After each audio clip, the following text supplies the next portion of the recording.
What happens when Hollywood's most respected icon sits down with a talk show host who thinks she can say anything she wants? It only took 37 seconds of Joy Behar's shocking disrespect before Clint Eastwood did something no guest has ever done on national television. But before we get into this absolutely insane moment, make sure you hit that subscribe button right now, because we're pulling back the curtain on Hollywood's dark side, exposing entitled celebrities and their shocking behavior the cameras never showed you. We've got the raw footage they don't want you to see, and you won't want to miss a single reveal. Drop a comment below and let us know what you think about this outrageous behavior. The studio lights were bright that morning when Clint Eastwood walked onto the View set.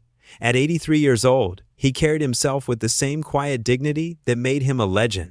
This was supposed to be a simple interview about his latest film, a passion project he'd spent years developing. The audience clapped as he took his seat, and you could feel the respect in the room. This was Clint Eastwood, a man who'd given us countless classics, who'd served his country, who'd earned his place in cinema history. Joy Behar sat across from him with that look on her face. You know the one. That smirk that says she's about to make herself the center of attention. The other hosts were there too. Whoopi Goldberg sat in the middle, Sunny Hostin on one side, Sarah Haynes on the other. They all seemed excited to have such a legendary guest. Whoopi started things off with a warm welcome. "Clint, it's such an honor to have you here. Your new film looks incredible." Clint nodded, humble as always. "Thank you, Whoopi. It's a story I've wanted to tell for a long time." "Tell us about it," Whoopi said, leaning forward with genuine interest. Clint began explaining the film, talking about the characters, the themes of redemption and second chances. He spoke slowly, thoughtfully, the way he always does. Every word meant something. The audience was hanging on every sentence. That's when Joy decided to interrupt. "So Clint," she said, cutting him off mid-sentence, "this whole tough guy thing you've been doing for, 60 years now? Do you ever get tired of playing the same character over and over?" The studio went quiet. Sunny and Sarah exchanged glances. Even Whoopi looked uncomfortable. Clint paused, his jaw tightening slightly, but he kept his composure. "Well, Joy, I'd say each role I've taken has been pretty different. From Dirty Harry to Unforgiven to $1 Million Baby. These are complex characters with—" "Oh, come on," Joy interrupted again, waving her hand dismissively.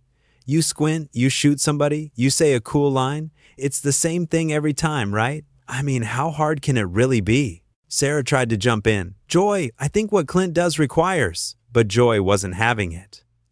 No, I'm just saying what everyone's thinking. These action stars, they don't really act, do they? Not like real actors in theater or serious dramas." Clint's expression didn't change, but his voice got a little quieter, a little more controlled. "I've directed 17 films. I've tried to tell meaningful stories about real people facing real struggles. If you think that's easy, you're welcome to try it." The audience actually gasped. A few people even started clapping, but Joy spoke over them. "Directing," she said with a laugh. "Oh, honey, pointing a camera at people and saying action isn't exactly rocket science. My nephew does that with his iPhone." Whoopi cut in quickly. "Joy, maybe we should." "What?" Joy snapped at Whoopi. "I'm just being honest. Everyone in this industry acts like what they do is so important, so meaningful. It's entertainment. You're not curing cancer, Clint." Sunny tried to defend him. "Joy, Clint has won multiple Academy Awards. His films have touched millions of people, and—" "Academy Awards," Joy scoffed. "You mean the show where rich people give each other trophies for playing dress-up? Please." Clint shifted in his seat. His voice remained calm, but you could hear the steel underneath. "I've never claimed to be saving lives, but I have tried to create art that means something. Stories about honor, sacrifice, the human condition. If that doesn't matter to you, that's fine. But it matters to a lot of people." Joy leaned back in her chair, arms crossed. "The human condition. There it is. That's what you all say when you want to sound deep. You know what I think? I think you've been coasting on this whole strong, silent type act since the 60s, and people are finally starting to see through it." "Joy," Sarah said sharply, "that's really disrespectful." "I'm being real," Joy shot back. "Someone has to be. We sit here and worship these people like they're gods when they're just regular people who got lucky." Clint looked at her for a long moment. When he spoke, his voice was measured, but there was an edge to it now. "Lucky? Is that what you think? I worked construction jobs to pay for acting classes. I took bit parts for years before anyone knew my name. I studied the craft, learned from the best, put in the time. When I started directing, I spent months preparing for each film, working 18-hour days to get every shot right. That's not luck, Joy. That's dedication. Oh, please, Joy said, rolling her eyes dramatically. Everyone works hard. The single mother working 3 jobs to feed her kids, she works hard. You stood in front of a camera and got paid millions. Let's not compare the two. The audience was completely silent now. Even the cameraman looked uncomfortable. Whoopi tried again. Maybe we should take a quick break and… No, Clint said quietly.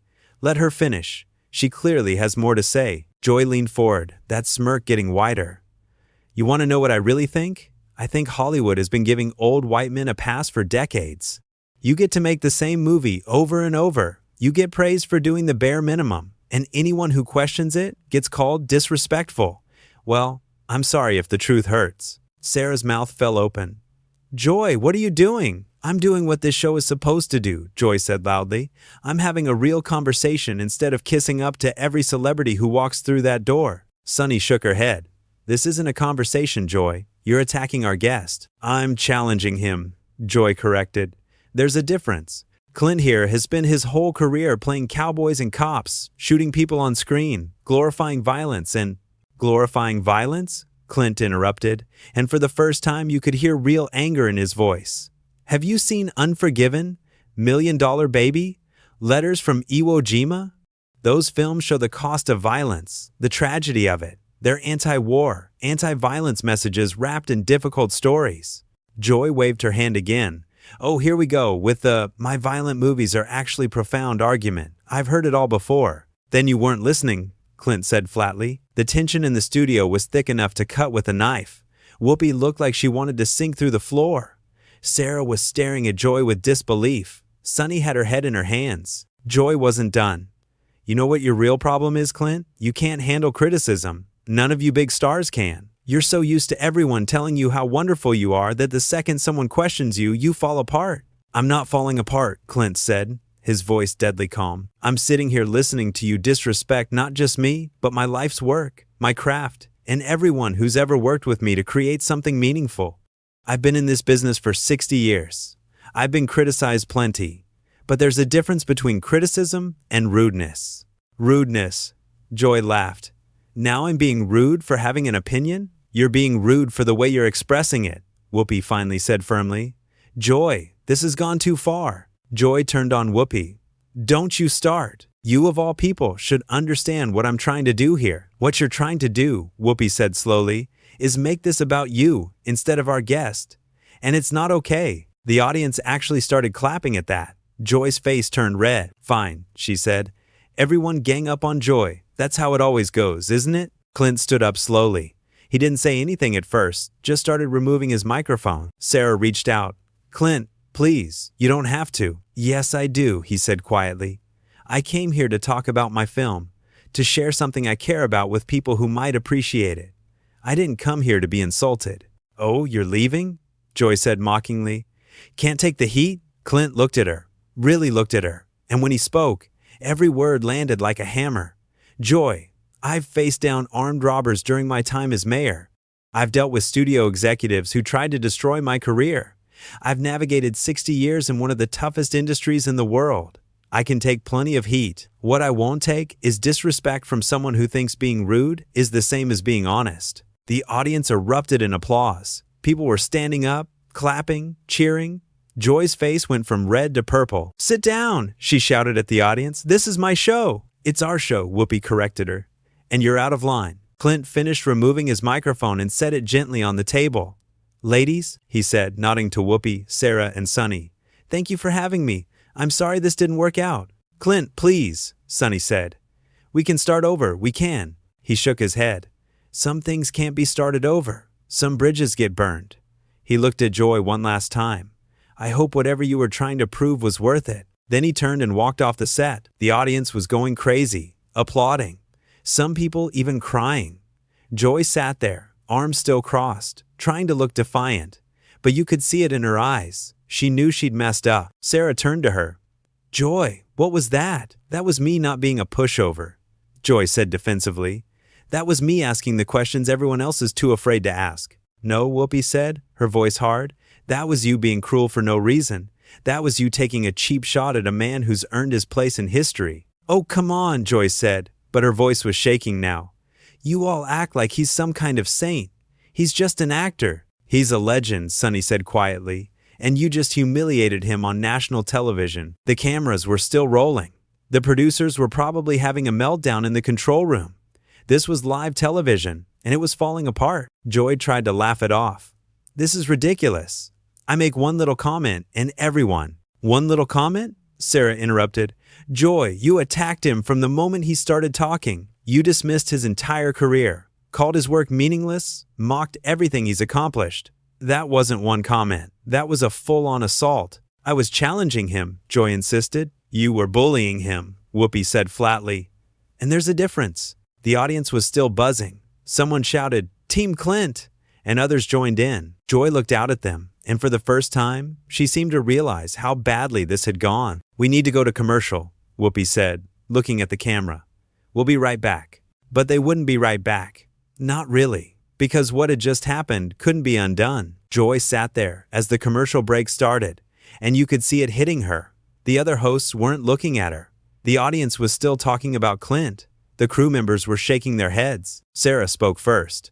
Joy, I don't even know what to say to you right now. Don't say anything then, Joy muttered. No, I'm going to say something, Sarah continued. That man is 83 years old. He's a living legend. He came here as a favor to promote a film he poured his heart into, and you treated him like garbage. I treated him like a human being instead of a god, Joy said, but there was no conviction in her voice anymore. You treated him like he was nothing, Sonny said. You belittled his work, his life, his achievements. And for what? To seem edgy? To get attention? Joy didn't answer. Whoopi leaned back in her chair. I've known Clint for 20 years. He's one of the kindest, most humble people in this industry. He didn't deserve that. Maybe I was a little harsh, Joy finally admitted. A little? Sarah's voice rose. Joy, you drove him off the set. That's never happened before. Do you understand what you've done? The commercial break was ending. The cameras would be back on them in seconds. But the damage was done. Joy had wanted to make a point. She'd wanted to be the one asking the tough questions, the one not afraid to speak truth to power. But all she'd done was show her own insecurity, her own need to tear someone down to make herself feel important. Clint Eastwood walked off that set with his dignity intact. He didn't yell, didn't curse, didn't lose his temper. He simply refused to participate in his own humiliation, and in doing so, he reminded everyone watching what real strength looks like. It's not about being the loudest voice in the room.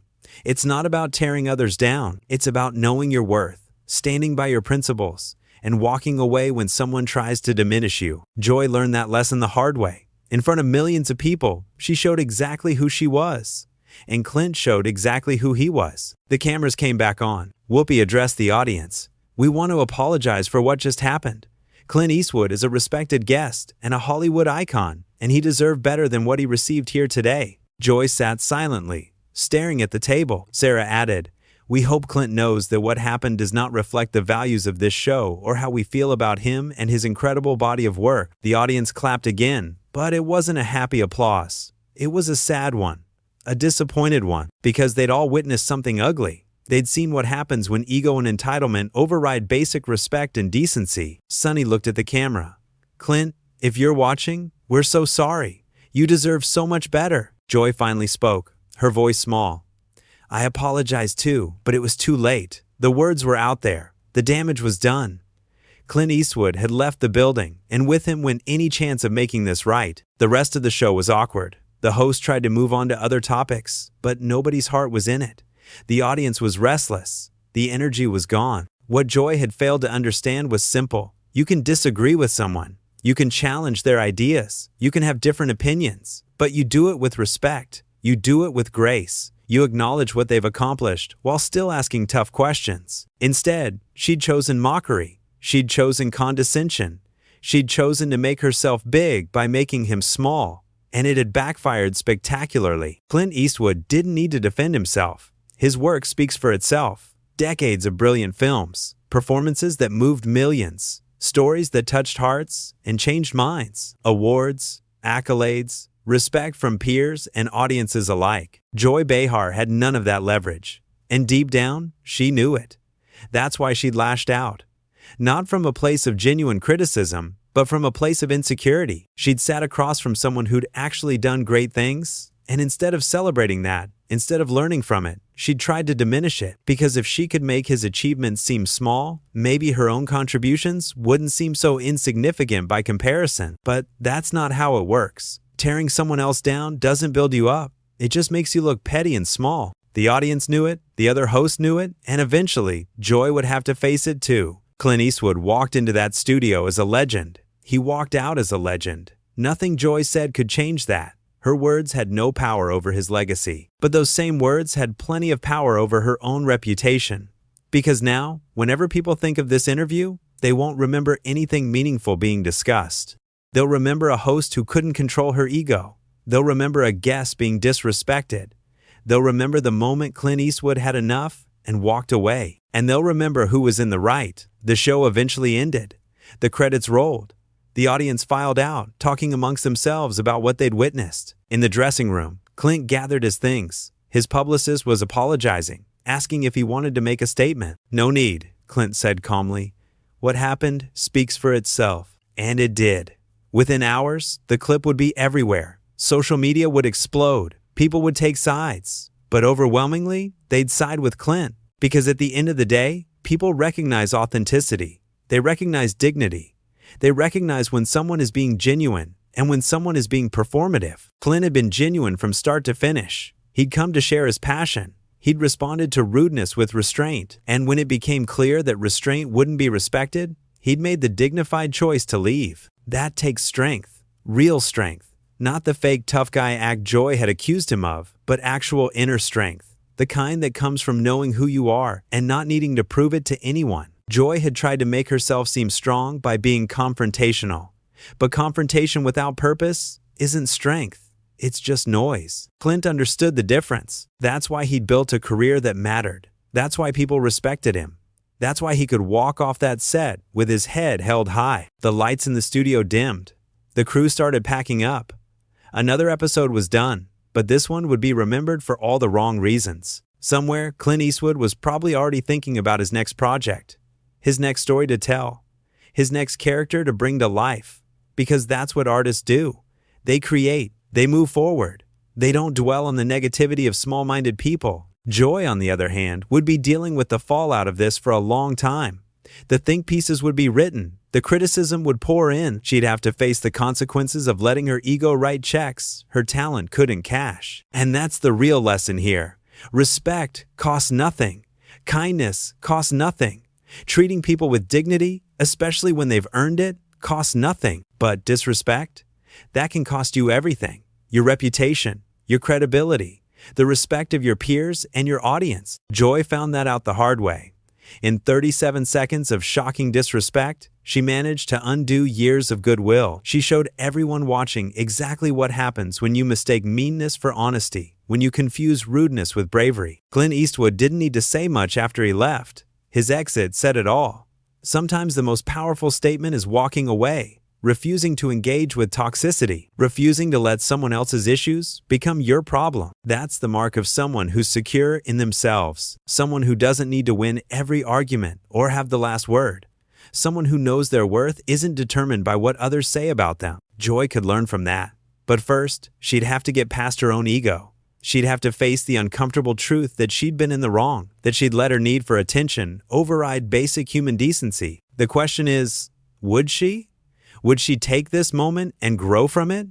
Or would she double down, make excuses, play the victim? Only time would tell. But one thing was certain. Clint Eastwood had handled this situation with the same grace and dignity he'd shown throughout his entire career. And that's why he remained a legend. Not because he never faced challenges. Not because everyone always treated him well, but because when faced with disrespect, he chose the high road. He chose dignity over drama. He chose to walk away rather than sink to someone else's level. That's real strength. That's real character. And that's why, long after this incident faded from the headlines, people would still respect Clint Eastwood. The same couldn't be said for everyone involved. Some people would be remembered for what they created. Others would be remembered for what they destroyed. And in the end, that makes all the difference.